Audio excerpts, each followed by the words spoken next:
어느 정도 함께 인사 나누겠습니다. 우리 사랑하고 축복합니다. 사랑하고 축복합니다. 예.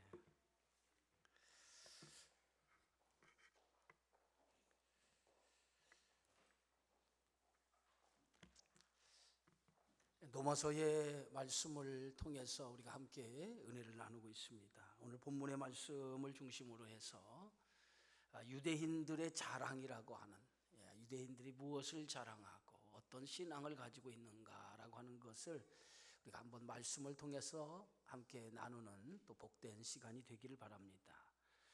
유대인들은 자신들이 이방인들보다 우월하다라고 하는 우월주의에 사로잡혀 있었던 것을 우리가 볼 수가 있습니다. 그 우월주의의 배경은 하나님이 자신들을 선택했다라고 하는 선민이라고 하는 그러한 사상이 그들을 우월주의에 빠지게 되었고, 또 하나는 하나님께서 자기들에게만 율법을 주셨다라고 그들이 그 율법을 받은 것에 대한 자랑스러움이 그들의 우월주의를 갖게 했던 것을 봅니다.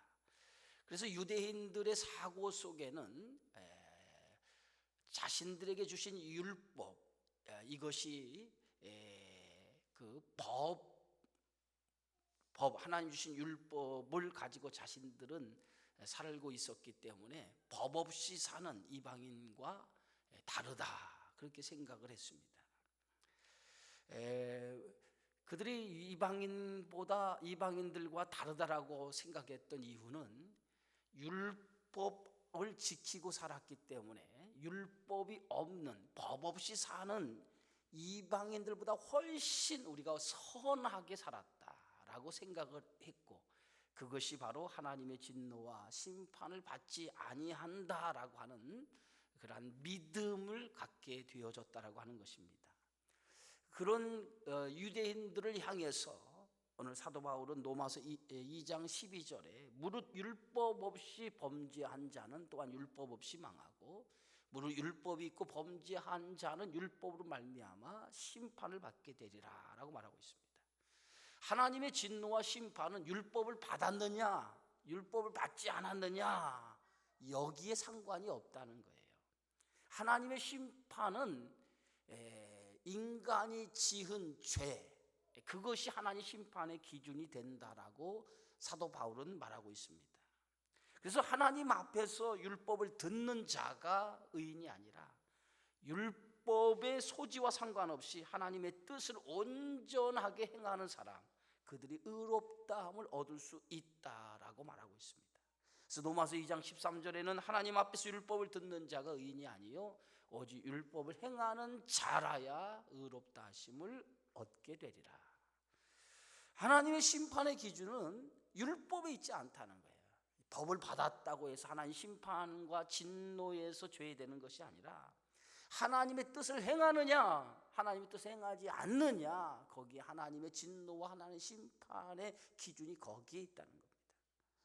하나님께서 유대인들에게 율법을 주신 것은 그 율법을 통해서 하나님의 뜻을 알도록 유대인들에게 먼저 율법을 주셨다는 거예요. 그래서 율법이라고 하는 것은 하나님의 뜻이 어디에 있는가라고 하는 것을 알 수 있도록 하시기 위해서 주신 것이 율법이라는 거예요. 그렇다고 하면 율법이 없는 이방인들에게는 하나님의 뜻을 어떻게 알도록 했느냐? 율법이 오기 전까지는 이방인들에게 하나님의 뜻을 알 수 있는 방법을 인간에게 주셨다는 거예요. 그것이 바로 인간 본성 안에 있는 양심이라는 겁니다. 그래서 유대인들에게는 율법을 통해 하나님의 뜻을 알게 했지만은 이방인들이 율법을 받기 전까지는 이방인들에게는 인간의 본성, 이 내재해 있는 이 본성 양심을 통해서 하나님의 뜻을 알 수 있도록 하나님 만들어 주셨다는 거예요. 그렇기 때문에 모든 인간은 율법을 받았든지 받지 않았든지 간에 하나님의 뜻을 몰랐다라고 말할 수 없다는 거예요. 왜? 율법을 받은 사람은 율법을 통해서 하나님의 뜻을 알 수 있게 되었고, 율법을 받지 않았던 이방인들은 본성이 양심을 통해서 하나님의 뜻을 알 수 있게 되었기 때문에 우리는 하나님의 뜻을 알 수 없었습니다 라고 한 사람도 하나님의 뜻을 알 수 없었다라고 말할 수 없다는 거예요. 이 법이라고 하는 것은 행동으로 지은 것만 죄로 인정을 합니다. 그러나 하나님은 드러나지 아니하는 것, 행동하지 않은 것까지도 죄라고 하나님은 말씀하십니다. 마음으로 생각한 것까지도 성경은 죄라고 규정을 합니다. 그래서 오늘 성경의 말씀에 보면 음욕을 품은 것, 이것을 간음한 것이라고 말하고 있고, 탐심, 남의 것을 탐하는 마음을 가진 것, 그것도 죄라고 말하고 있습니다. 그래서 로마서 2장 16절에 보니까 곧 나의 복음에 이른 바와 같이 하나님 예수 그리스도로 말미암아 사람의 은밀한 것을 심판하시는 그날이라. 하나님은 은밀한 것까지도 심판하신다라고 그렇게 말하고 있습니다. 그래서 하나님의 심판은 율법을 넘어서죠. 율법을 넘어서 인간의 모든 죄, 생각과 마음으로 지은 죄까지를 하나님 심판하신다는 거예요. 그래서 모든 인간은 율법을 받았던 율법을 받지 않았던 간에 무엇으로 하나님이 심판을 하느냐? 인간의 죄로 인해서 하나님은 심판을 하신다는 거예요. 그래서 성경은 의인은 없나니 하나도 없다.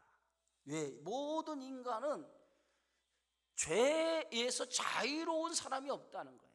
그래서 모든 인간은 하나님 앞에 심판의 대상이 되어지고, 그래서 그 심판을 통해서 하나님의 진노를 받게 되어질 거라고 성경은 말하고 있어요. 그래서 우리에게 필요한 것이 하나 있다고 말하죠. 그것이 바로 하나님의 의. 하나님의 의가 필요하다. 그 의가 뭐냐? 그게 복음이라고 말하고 있습니다. 그래서 로마서 1장 17절에 복음에는 하나님의 의가 나타나서 믿음으로 믿음에 이르게 하나니 기록된 바 오직 의인은 믿음으로 말미암아 살리라. 이것이 하나님의 의라는 거예요. 인간은 하나님 앞에 죄인으로 쓸 수밖에 없기 때문에 율법을 받았든지 율법을 받지 않았든지 간에 모든 인간은 하나님 앞에 죄인이라는 거예요. 왜? 마음으로부터 생각한 것도 죄이기 때문에 행동으로 드러나지 않았다고 죄인이 아니라고 말할 수 없다는 거예요. 마음으로 우리가 죄된 생각을 가진 것까지도 하나님은 죄라고 여기기 때문에 모든 인간은 죄인이라는 거예요. 그래서 이 죄인은 하나님의 진노와 심판을 벗어날 수 없다는 거예요. 그래서 이 하나님의 진노와 심판을 벗어날 수 있는 유일한 길을 우리에게 허락해 주셨는데, 그것이 바로 하나님의 의이신 예수 그리스도를 이 땅에 보내셨다는 거예요. 그래서 예수 그리스도를 보내심으로 말미암아, 그분을 믿음으로 말미암아 의롭다함을 얻을 수 있다. 그것이 바로 로마서 1장 있는 16절에 있는 말씀이에요. 다른 이로서는 구원을 받을 수 없는 천하 사람 중에 구원을 받은 다른 이름을 우리에게 주신 일이 없음이라 하였더라. 내가 복음을 부끄러워하지 아니하노니 이 복음은 모든 믿는 자에게 구원을 주시는 하나님의 능력이 됨이라. 먼저는 유대인에게요, 그리고 헬라인에게, 모든 사람들에게 구원을 주시는 하나님의 능력, 이게 복음이라는 거예요.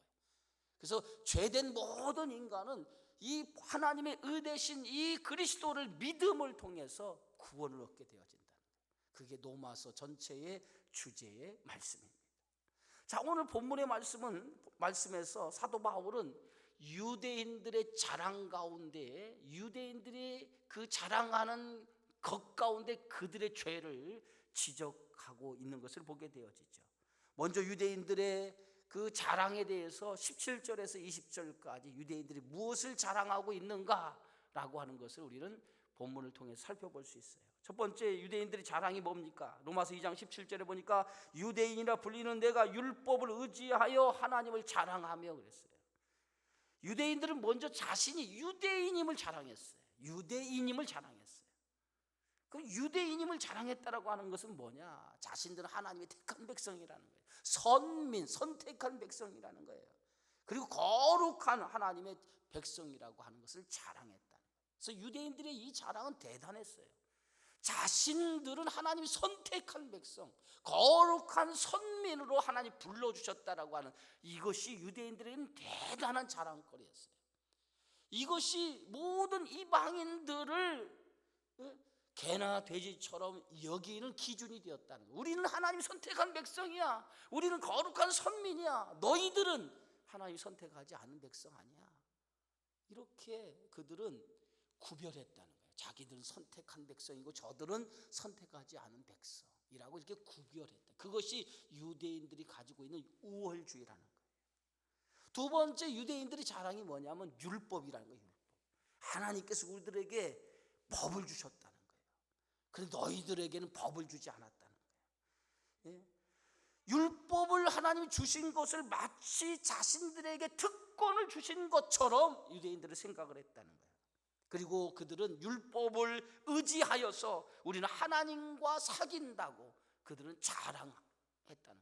율법을 통해서 우리는 하나님과 사귀고 있다라고 그들은 자랑하고 있다는 거죠.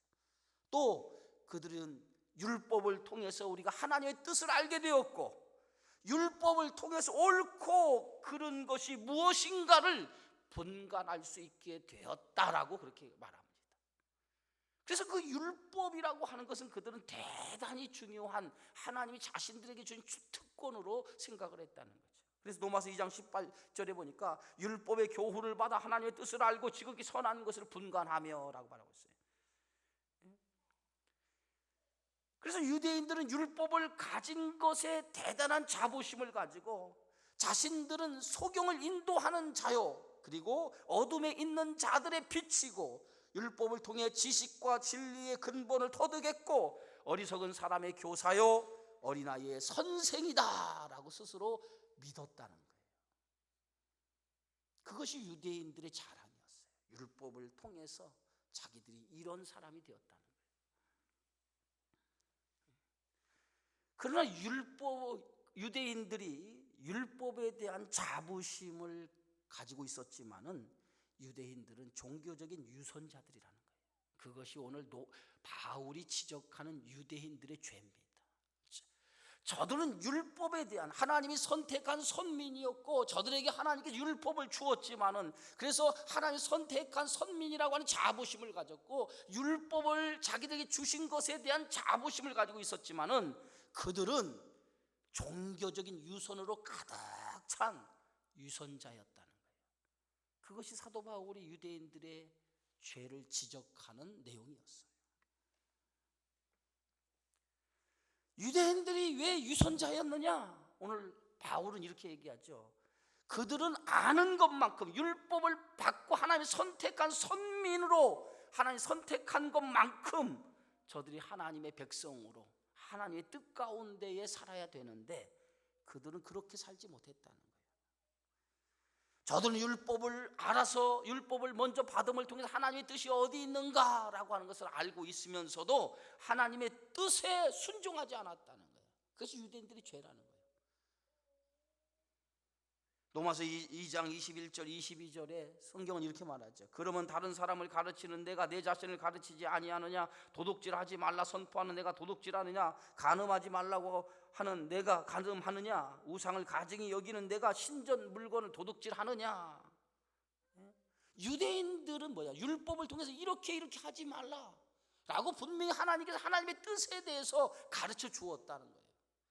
그리고 그것에 대해서 저는 자랑하고 있어요. 그러나 실상 저들은 하나님이 가르쳐 주신 이렇게 행하지 말라고 하는 그 말씀 앞에 저들은 그 말씀 앞에 순종하며 살지 않았다는 거예요.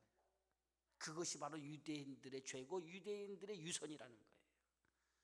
말은 저들은 우리는 하나님의 선택한 백성이요, 우리는 구원받은 백성이요, 우리에게만 하나님 특별한 하나님의 축복을 우리에게 허락해 주셨습니다 라고 그렇게 얘기를 하면서도 실제적으로 저들의 삶을 들여다보면 하나님과는 거리가 먼 그러한 삶을 유대인들이 살고 있었다는 거예요. 그것이 바로 유대인들의 죄였어요. 어떻게 보면 유대인들의 유선적인 이 모습이 오늘 우리들의 모습이 아닌가라고 하는 것을 오늘 말씀을 통해서 우리가 한번 생각해 볼 수 있습니다. 하나님을 믿는다라고 하는 것은 우리가 하나님의 뜻을 알고 있는 사람이라고 하는 뜻이에요. 하나님을 믿는다. 그러면 하나님을 믿는다라고 얘기하는 우리들은 하나님의 뜻이 어디 있는가라고 하는 것을, 하나님의 뜻이 어디 있는가 아는 사람이라고 하는 거예요. 그런데 하나님의 뜻을 알면서도 그것을 행하지 않으면 우리는 유선자라는 거죠. 유대인들은 율법을 통해서 하나님의 뜻을 알았어요. 하나님이 무엇을 옳게 여기는지 하나님의 뜻을 율법을 통해 알았어요. 그런데 그 하나님의 뜻을 알면서도 그들은 그 뜻대로 순종하거나 그 뜻대로 살지 않았다는 거예요. 우리가 하나님을 믿는다라고 하는 것이 뭡니까? 하나님을 믿음을 통해서 하나님의 뜻이 어디 있는가를 알게 되어졌다는 거예요. 그런데 하나님의 뜻을 알면서도 우리는 뭐예요? 하나님의 뜻대로 살아가지 못하잖아요.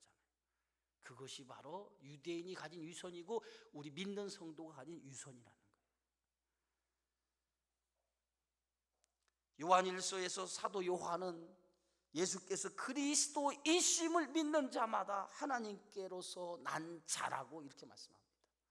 예수가 그리스도이심을, 나의 구세주이심을 믿는 사람마다 하나님으로부터 난 사람이라는 거예요. 그러면서 하나님께로 난 사람들의 특징을 몇 가지로 얘기하고 있어요. 그 첫 번째가 뭐냐? 하나님께로 난 사람, 예수를 그리스도로 믿은 사람, 하나님께로 난 사람인데 하나님께 난 사람의 특징이 뭐냐? 그 사람 안에는 사랑이 있다는 게 사랑이 있는 사람. 그것이 바로 하나님께로 난 사람이고 예수를 그리스도이심으로 믿는 사람의 모습이라고 말하고 있어요. 그래서 요한일서 4장 7절에 사랑하는 자들아 우리가 서로 사랑하자. 사랑은 하나님께 속한 것이니 사랑하는 자마다 하나님으로부터 나서 하나님을 알고 사랑하지 아니하는 자는 하나님을 알지 못하나니 이는 하나님은 사랑이심이니라. 하나님을 사랑하는 자, 이것이 하나님께로부터 난 자고 예수를 그리스도라고 믿는 사람의 모습이라는 거예요. 하나님을 사랑하는 자. 그런데 그 하나님을 사랑하는 자는 또 어떤 자느냐? 하나님을 사랑하기 때문에 내 이웃을 내 몸처럼 사랑하는 사람, 그것이 바로 하나님께로부터 난 사람이라는 거예요. 그래서 성경은 이렇게 얘기합니다. 보이는 형제를 사랑하는 것이 보이지 아니하는 하나님을 사랑하는 것이라 라고 말하고 있어요. 만약에 보이는 형제를 사랑하지 않으면서 보이지 아니하는 하나님을 사랑한다라고 하는 것은 하나님으로부터 난 자의 모습이 아니라는 거예요. 예수가 그리스도이심을 믿는 사람의 특징은 뭐냐? 그 안에 사랑이 있는데 그 사랑은 바로 하나님을 사랑하는 것이고 하나님의 사랑은 곧 이웃을 사랑하는 것이라는 거예요. 근데 그 사랑이 없다면 하나님께로부터 난 사람이 아니라는 거예요. 예수를 그리스도라고 믿는 사람이 아니라는 거예요. 여러분 안에 사랑이 있습니까? 여러분 안에 정말 사랑이 있습니까? 하나님을 사랑하는 그 사랑만큼 내 이웃을 사랑하는 그 사랑이 있느냐 이거예요. 나는 하나님을 사랑합니다 라고 얘기하면서 그 하나님을 사랑한다고 얘기하면서 보이는 형제를 사랑하지 않는 것은 하나님을 사랑하는 것이 아니라는 거예요. 많은 성도들이 하나님을 사랑합니다 라고 얘기를 해요. 근데 하나님을 사랑합니다 라고 보이지 아니하는 사람, 하나님을 사랑한다고 얘기하면서 보이는 형제를 사랑하지 않아요. 그건 위선입니다. 위선. 그건 진짜 하나님을 사랑하는 게 아니에요. 너희가 어찌 보이지 아니하는 하나님을 사랑한다고 하면서 보이는 형제를 사랑하지 않느냐? 이것이 하나님의 말씀이에요. 그 안에 하나님의 사랑이 있느냐? 그 사랑이 있는 사람이 그리스도로부터 난 사람이라는 거예요. 여러분의 이웃, 여러분의 옆에 있는 사람, 여러분의 옆에 함께 앉아있고 함께 신앙의 공동체를 하고 있는 모든 사람은 바로 이웃인 거예요. 우린 그들을 사랑해야 됩니다. 하나님의 사랑으로 그들을 사랑해야 돼요. 그런데 우리는 하나님을 사랑한다고 하면서도 내 이웃을 사랑하지 못해요. 내 교우들을 사랑하지 못해요.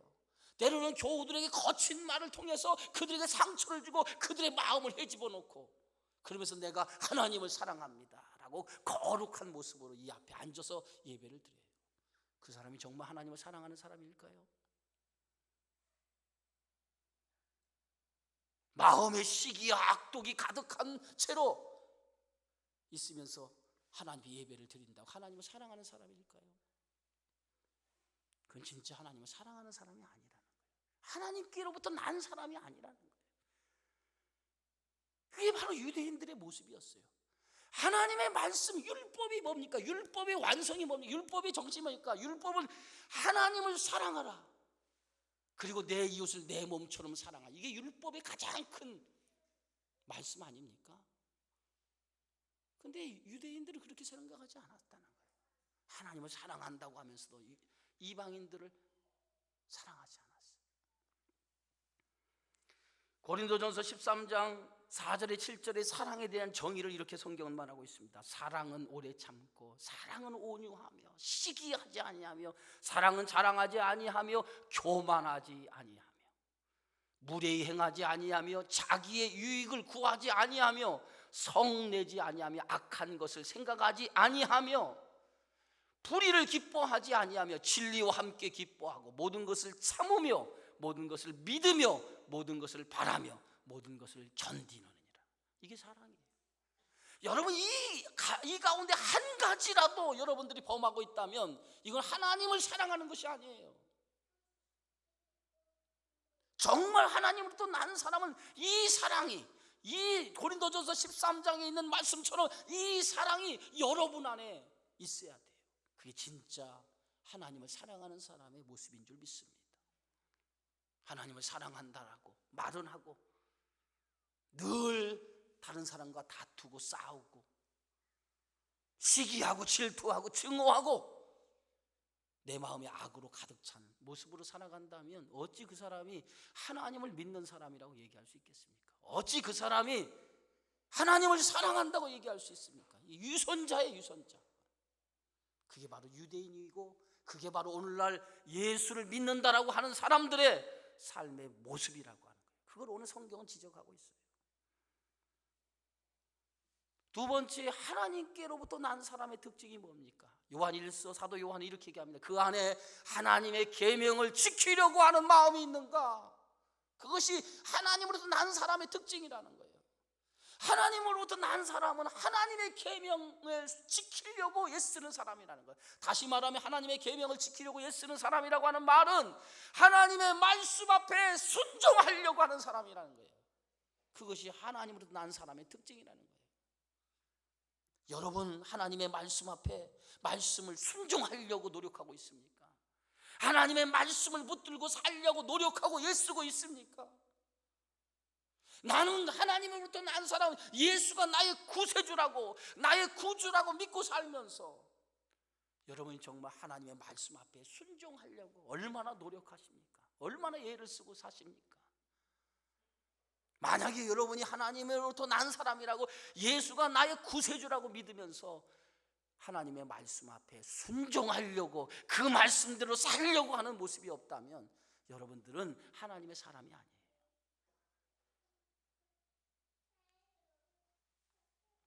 요한일서 5장 2절에 3절에 성경의 말씀은 이렇게 얘기합니다.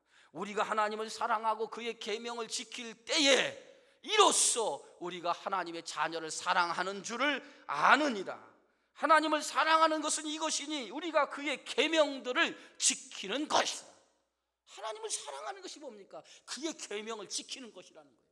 그의 말씀 앞에 순종하는 거라는 거예요. 그게 하나님을 사랑하는 거라는 거예요. 여러분 안에 하나님의 말씀을 순종하려고 하는 그 모습이 있냐 이거예요. 그게 하나님을 사랑하는 모습이라는 거예요. 그런데 우리들의 모습 속에 보면 하나님의 말씀 앞에 순종하려고 하는, 하나님의 계명을 지키려고 하는 그러한 몸부림들이 우리 성도 안에 보여지질 않는 성도들이 너무 많아요. 신앙생활과 삶이 별개인 것처럼 살아가는 사람, 그것은 성도라고 얘기할 수 없습니다. 그런 사람은 그냥 종교인이에요. 종교인. 예수를 믿는 사람이 아니라 그냥 교회를 다니는 종교인에 불과한 거예요. 정말 하나님의 말씀을 붙들고 그 말씀 하나하나가 나의 삶을 변화시키고 나의 삶을 움직여서 그 말씀대로 살려고 하는 그런 모습이 있는 사람이 이게 그리스도인인 거예요. 그런 모습을 갖지 않은 사람은 종교인이에요. 종교. 그냥 교회를 다니는 사람에 불과한 거예요. 그런 사람의 인생은 변화가 없어요. 변화가 없는 거예요. 변화가. 예수를 얼마나 믿었느냐가 중요하지 않습니다. 삶의 변화를 갖지 못한 사람은 종교인으로서 신앙생활하는 거예요. 그러나 하나님이 원하시는 것은 여러분 종교인으로서 신앙생활하는 걸 원하는 게 아니에요. 그리스도인으로, 하나님을 나의 주인으로 모시고 살아가는 그리스도인으로, 그래서 하나님 말씀 앞에 순종하는 사람으로 살기를 원하시고, 그 순종을 통해서 여러분의 삶의 변화뿐만 아니라 여러분의 변화가 세상을 변화시키는 사람으로 살아가기를 원하는 것이 하나님의 뜻인 줄 믿습니다. 그게 진정한 신앙 아니겠어요? 유대인들은 하나님을 섬겼어요. 하나님의 뜻이 무엇인지 율법을 통해 알고 있었습니다. 그런데 하나님의 뜻 앞에 순종하지 않았어요. 하나님의 말씀 앞에 살려고 노력하지 않았어요. 그래서 그들은 유선자였단 말이에요. 그들은 하나님의 선택한 백성 율법을 받았고 우리는 구원받은 사람이라고 얘기하는데 실제는 구원받은 사람의 모습이 아니었다는 거예요. 그래서 바울은 너희가 하나님의 진노와 심판을 면할 줄로 생각하느냐, 하나님의 심판의 진노에서 면하지 못한다라고 이렇게 말하고 있어요. 왜? 너희들은 종교인이기 때문에. 종교인은 구원받을 수 없습니다. 그래서 로마서 2장 24절에 사도 바울은 단호하게 이렇게 얘기하잖아요. 기록된 바와 같이 하나님의 이름이 너희 때문에 이방인 중에서 모독을 받는도다. 하나님의 이름이 너희 때문에 이방인 중에서 모독을 받는다는 거예요. 여러분, 예수 믿는데 가장 큰 걸림돌이 누군지 아십니까? 교회 다니는 사람 때문에 예수 안 믿는다는 거예요. 오히려 교회 다니는 사람들 때문에 예수를 믿어야 되는데 교회 다니는 사람 때문에 예수를 안 믿는다는 거예요. 그래서 예수 믿는데 가장 큰 걸림돌이 되는 사람이 누구냐? 예수 믿는 사람들이라는 거예요. 그래서 전도해보면 예수 믿는 사람 보기 싫어서 교회 다니지 않는다는 거예요. 그런 소리 들어요. 얼마나 가슴이 아픈 소리입니까? 얼마나 마음 아픈 소리입니까? 예수 믿는 사람들 때문에 교회 안 다닌다는 거예요. 교회에서 매주 예배를 드리고 하나님의 말씀을 듣고 성경을 공부하고 신앙생활을 열심히 하는 것 같지만은 변화되지 않는 사람이 있어요. 매주 예배에 참석하고 늘 성경을 공부하고 열심히 신앙생활을 하는 것 같은데 삶은 변화가 되지 않습니다. 종교적인 열심은 누구보다도 강해요. 그런데 그 종교적인 열심은 있지만은 세상 사람들보다 더 못한 사람이 있어요. 세상 사람보다 더 못한 사람이 있단 말이에요. 예배를 드리고 신앙생활을 열심히 하는데 세상 사람들보다 더 못해요. 그런 사람이 그리스도인들 가운데 수두룩하다는 거예요. 믿는 우리가 세상 사람들보다 훨씬 더 인격적으로 우리가 성숙함을 갖지 못했는데 세상 사람들 우리를 보고 예수 믿겠습니까? 우리 보고 예수 믿겠냐고. 여러분을 보고 예수 믿겠냐 이 말이에요. 심지어는 교회 안에서도 먼저 믿은 사람들 때문에 나중 믿은 사람들이 실족했어. 나 교회 안 다니겠다 말이에요. 이렇게 얘기하는 사람들도 있다는 거죠. 여러분, 우리가 이 유대인들의 이 신앙의 모습을 통해서 우리가 좀 깨달아야 돼요. 유대인처럼 종교적인 유선으로 가득 찬 종교인이 되어서는 안 돼요. 우리는 그리스도인이 돼야 돼요. 예수가 나의 삶의 주인이 되었다면 그 주인된 예수 그리스도의 말씀 앞에 순종하여서 나의 삶을 변화시키려고, 나의 삶을 하나님의 말씀 앞에 변화시키려고 노력하는 그런 성도가 돼야 될 줄 믿습니다. 그래서 옛사람이 내가 죽어야 돼요. 옛사람이 내가 예수를 믿어도 옛사람이 죽지 않고 여전히 살아가지고 말이에요. 그러니까 문제가 일어나는 거예요. 옛사람이 죽는 거예요. 그래서 십자가에서 죽어야 되는 거예요. 그 십자가의 죽음으로부터 그리스도인이 되는 거예요. 그래서 바울 사도는 갈라디아 5장 14절에 그리스도 예수의 사람들은 육체와 함께 그 정욕과 탐심을 십자가에 못 박았느니라. 십자가에 못 박아야 돼요, 여러분. 욕심과 정욕을 못 박지 않으면 그리스도인이 될 수 없어요. 날마다 여러분 자신을 십자가에 못 박기를 주의 이름으로 축원합니다. 여러분 자신을 죽여가야 돼요. 그래서 내 안에 계신 예수가 드러나는 삶이 돼야 진짜 예수 믿는 사람. 유대인의 또 하나의 자랑이 있다면 오늘 성경의 말씀을 보면 할례예요.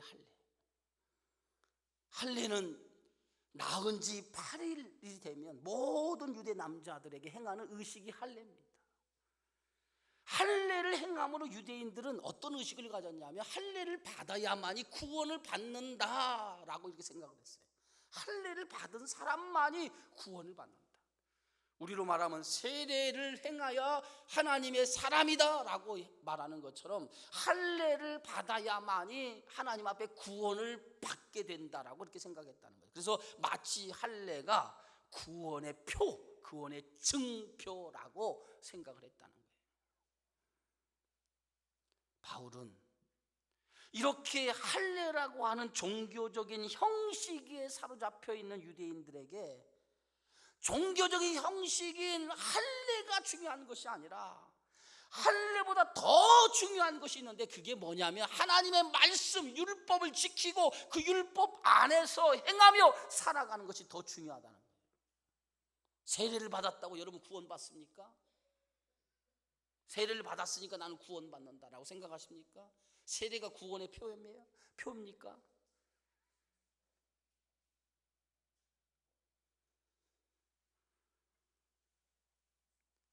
여러분, 유대인들의 사고 속에는 할례를 받으면 그것이 마치 구원을 보장받은 것처럼 생각했다는 거죠.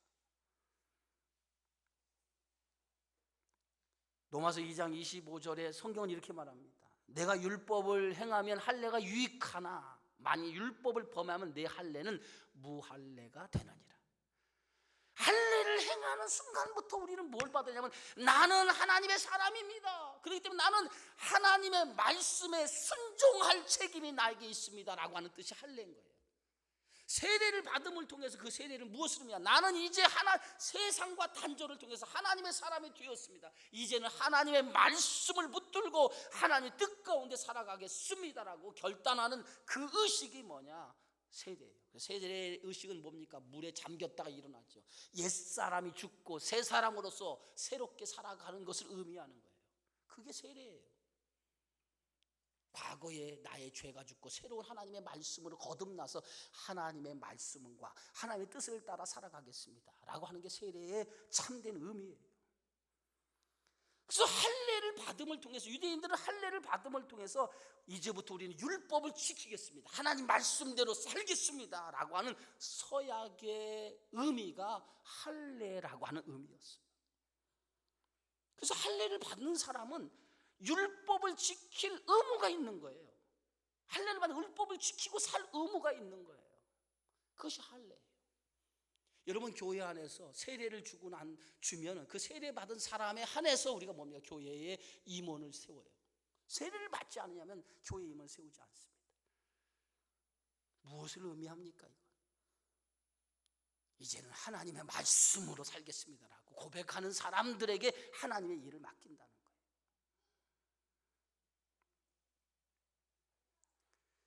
할례를 받았어도 율법을 행하지 않으면 할례 받지 않은 사람과 똑같은 거예요. 할례를 받았다 할지라도 할례 받지 않은 사람과 똑같은 일을 하면 할례 받지 않은 사람과 같은 거예요. 세례를 받았어도 세례 받지 않은 세상 사람 똑같이 살아가면 그 사람은 세례 받았어도 소용이 없는 거예요. 만약에 할례를 받지 않았어도 할례의 규례를 지켜 율법을 지키고 율법의 계명을 이행하며 살아간다면 그 사람은 할례를 받지 않았어도 할례 받은 사람과 같다는 거예요. 그것이 뭐냐? 그것이 오늘 사도 바울이 오늘 유대인들에게 주시는 말씀이에요. 오늘 성경 말씀에 보면 26절 27절에 어떻게 말씀하고 있습니까? 그런즉 무할례자가 율법의 규례를 지키면 그 무할례자를 할례와 같이 여길 것이 아니냐. 또한 본래 무할례자가 율법을 온전히 지키면 율법 조문과 할례를 가지고 율법을 범하는 너를 정죄하지 아니하겠느냐. 율법을 받은 사람이나 율법을 받지 않은 사람이나 할례가 중요한 것이 아니라 할례를 받았어도 율법을 지키지 않으면 무할례자가 되고 무할례자가 하나님의 말씀을 지키면 할례를 받는 자가 된다는 거예요. 이게 오늘 사도 바울의 얘기 아닙니까? 진짜 할례는 몸으로 할례를 받는 것이 아니라 마음으로 변화를 받는 것이 진짜 할례를 받는 사람이에요. 여러분, 할례가 뭔지 아시죠? 그죠? 할례는 남자의 생식기 표피를 잘라내는 게 할례예요. 오늘날로 말하면 포경수술이잖아요. 근데 그 할례는 생식기의 표피를 잘랐다고. 생식기는 뭡니까? 생명을 잉태하는 가장 중요한 중요한 거 아닙니까? 그런데 그 생식기 표피를 잘랐다고 하는 것은 내가 죽는 거예요. 내가 죽고 다시 태어남을 의미하는 게 할례 의식이에요. 그래서 할례는 뭐냐? 내가 죽음으로 인해서 새로운 사람으로 태어나는 거예요. 그게 할례 의식이에요. 그래서 이제 하나님의 말씀 앞에 살아가는 사람이에요. 그래서 진짜 할례는 몸으로 할례를 받는 것이 아니라 마음으로 변화를 받는 것이 할례를 받은 사람이라고 얘기하고 있어요. 그것을 오늘 바울은 오늘 본문 로마서 2장 28절 29절에 이렇게 말합니다. 무릇 표면적 유대인이 아니에요. 표면적 육신의 할례가 아니니라. 오직 이면적 유대인이며 할례는 마음에 할지니 영에 있고 율법 조문에 있지 아니하는 것이라.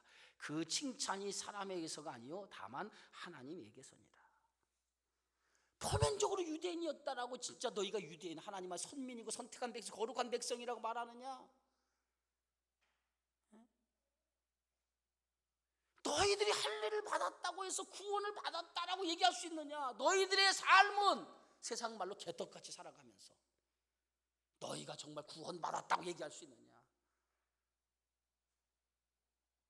구원받을 수 있다라고 얘기할 수 없다는 거예요. 응? 여러분, 형식이 구원을 가져다 주지 않습니다.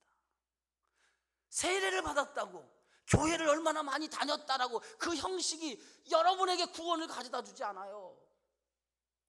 이 가운데서도요, 천국에 들어가지 못한 사람이 있을 거예요. 어떤 사람입니까? 종교인은 천국에 가지 못해요. 성령을 통해 변화된 사람이 돼야 돼요. 그게 진짜 구원받은 사람이에요. 성령을 통해 변화된 사람이 구원받은 사람이에요. 오늘 마태복음 7장 21절에서 27절까지 있는 말씀, 오늘 성경의 말씀, 마태복음 7장 21절 27절의 말씀 보면 어떤 말씀이 기록되어 있습니까? 나더러, 다 함께 읽어봅시다. 나더러 주여 주여 하는 자마다 다 천국에 들어갈 것이 아니요 다만 하늘에 계신 내 아버지의 뜻대로 행하는 자라야 들어가리라. 그날에 많은 사람이 나더러 이르되 주여 주여 우리가 주의 이름으로 선지자 노릇을 하며 주의 이름으로 귀신을 쫓아내며 주의 이름 많은 권능을 행하지 아니하였나이까 하리니 그때에 내가 그들에게 밝히 말하되 내가 너희를 도무지 알지 못하니 불법을 행하는 자들아 내게서 떠나가라 하리라. 그러므로 누구든지 나의 이 말을 듣고 행하는 자는 그 집을 반석 위에 지은 지혜로운 사람 같으리니 비가 내리고 창수가 나고 바람이 불어 그 집에 부딪히되 무너지지 아니하니 이는 주초를 반석 위에 놓은 까닭이요 나의 이 말을 듣고 행하지 아니하는 자는 그 집을 모래 위에 지은 어리석은 사람 같으리니 비가 내리고 창수가 나고 바람이 불어 그 집이 부딪힘에 무너져 그 무너짐이 심하니라. 여러분 보세요. 주여 주여 하는 자마다 다 천국에 들어갈 것이 아니라고 그랬잖아요. 여러분들이 주여 부른다고 천국에 들어가는 거 아니에요. 하나님의 말씀으로 행하는 사람이 그 집을 반석 위에 짓는 사람 같다고 그랬어요. 그게 그리스도인이에요. 그리스도인은 반석이 그리스도의 말씀 위에 집을 짓는 사람이에요. 그럼 그리스도의 말씀에 집을 짓는다는 게 뭡니까? 그 그리스도의 뜻 가운데 살아가는 사람이에요. 그게 구원받은 성도의 삶인 줄 믿으시기를 바랍니다. 예수 그리스도를 믿는다는 것은 예수를 아는 것이 아니에요. 예수를 믿고 그분의 뜻 안에서 살아가는 것이 예수를 믿는 것이에요. 그런 성도가 돼야 돼요. 그래서 사도 바울은 이제 내가 사는 것이 아니요 내 안에 그리스도가 사신 것이라 라고 고백한 것처럼, 구원받은 성도는 내가 사는 것이 아니라 이제부터 그리스도가 나의 삶을 주장하여서 그 주장하는 대로 순종하여 살아가는 것이 그리스도인의 삶인 줄 믿습니다. 그런 성도가 돼야 돼요. 율법을 받고 할례를 받았기에 나는 구원받았다, 하나님 우리를 선택했기 때문에 우리는 구원받은 백성이다, 착각하면 안 돼요. 내가 세례를 받고 교회 52주 1년에 52주 한 번도 빠지지 않고 주일 성수했고 새벽기도 열심히 참석했고 10의 1조 드렸고 그래서 나는 구원받았다, 여러분 그렇게 착각하면 안 돼요. 중요한 것은 거듭나는 거예요. 성령 안에서 거듭나야 구원받은 백성이 되어지는 줄 믿습니다. 예? 그게 진짜 성도 아니겠어요?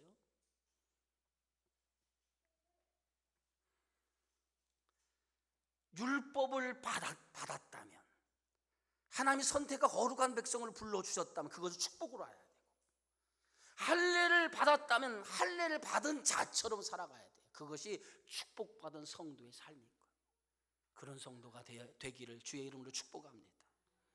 그래서 로마서 12장 1절 2절의 성경은 이렇게 말합니다. 다 같이 한번 읽어봅시다. 그러므로 형제들아 내가 하나님의 모든 자비하심으로 너희를 권하노니 너희 몸을 하나님이 기뻐하시는 거룩한 산 제물로 드리라. 이는 너희가 드릴 영적 예배니라. 너희는 이 세대를 본받지 말고 오직 마음을 새롭게 함으로 변화를 받아 하나님이 선하시고 기뻐하시고 온전하신 뜻이 무엇인지 분별하도록 하라. 이게 오늘 우리에게 주신 말씀 아니에요. 로마서는 크게 두 부분으로 나눌 수 있어요. 1장에서 11장까지는 복음이 무엇인가라고 하는 걸 설명하고 있어요. 12장부터 마지막 장까지는 복음을 받은 성도들의 삶이 어떻게 살아가야 되는가라고 하는 것을 말하고 있어요. 근데 로마서 12장을 시작하면서 바울이 뭐라고 얘기하고 있습니까? 하나님의 모든 자비하심은 너희를 권하노니 너희 몸을 하나님이 기뻐하시는 거룩한 산 제물로 드리라. 이것이 너희가 그리스도 안에서 부르심을 받은 사람들의 삶의 모습이니라 라고 말하고 있는 거예요. 그게 우리가 영적 예배, 세상 가운데 하나님을 섬기고 살아가는 영적 예배자의 모습이라고 성경은 말하고 있는 거예요. 사랑하는 성도 여러분, 종교적인 형식이 구원을 가져다 주지 않아요. 종교적인 형식이 구원을 가져다 주지 않아요. 겉은 다 종교적인 형식에 가득 차서 거룩한 사람처럼 보여요. 거룩한 성도처럼 보여요. 그런데 삶을 들여다보니까 삶은 하나님의 자녀다운 사람이 모습이 하나도 없어요. 구원받았습니까? 그런 사람이? 유대인들이 율법을 소유했지만 그것을 실천하기보다는 스스로 자랑하고 남을 판단한 도구로 사용을 했어요. 이게 종교인인 거예요. 자기는 의롭다라고 생각하면서 자기의 삶은 하나도 의로운 모습이 없는 거예요. 종교인은 구원받지 못합니다. 그리스도인이 돼야 돼요. 예수가 여러분의 삶을 변화시켜서 그 변화된 그리스도의 말씀을 붙들고 살아가는 성도가 돼야 돼요. 저와 여러분은 복음을 통해 그리스도인이 되었어요. 그리스도인이 되고 나서 여러분 정말 하나님의 뜻 가운데 살려고 몸부림치고 있습니까? 하나님 말씀 가운데 순종하며 살려고 애쓰고 있습니까? 하루하루 살아가면서 그 말씀을 붙들고 살아가려고 힘쓰고 있습니까? 그 힘쓰고 애쓰는 모습이 있다면 그 사람이 그리스도인이에요. 그 사람이 하나님의 자녀고 하나님의 백성이고 그 사람의 인생이 그리스도가 주인이 되는 성도인 줄 믿습니다. 구원받은 것에 머물지 마시고 구원받은 자로서의 삶의 변화를 위해서 하나님의 말씀을 붙들고 그 말씀을 가지고 살려고 노력하고 애쓰고 수고하는 저와 여러분이 되셔서 하나님의 구원에 동참하는 축복의 성도가 되어지기를 주의 이름으로 축원합니다. 기도하겠습니다. 하나님 은혜 고맙습니다. 유대인의 자랑, 그 자랑이 얼마나 헛되고 얼마나 하나님 앞에 죄된 것인가라고 하는 것을 사도 바울을 통해서 깨닫게 하여 주신 하나님, 오늘 우리가 하나님 앞에 이 유대인의 모습처럼 위선적인 이 모습이 우리 안에 있음을 다시 한번 깨닫게 하심을 하나님 감사를 드리며, 종교인은 구원을 받을 수 없으며 오직 예수 그리스도를 믿는 믿음을 통해 삶의 변화를 가지고 그리스도가 내 인생의 주인 되어 그분의 뜻 가운데 그분의 말씀 안에 살아가는 자만이 구원을 얻을 수 있음을 깨달아 참된 그리스도인으로 살아가는 저희 모두가 되어지게 하여 주옵소서. 예수님의 이름으로 기도하옵나이다.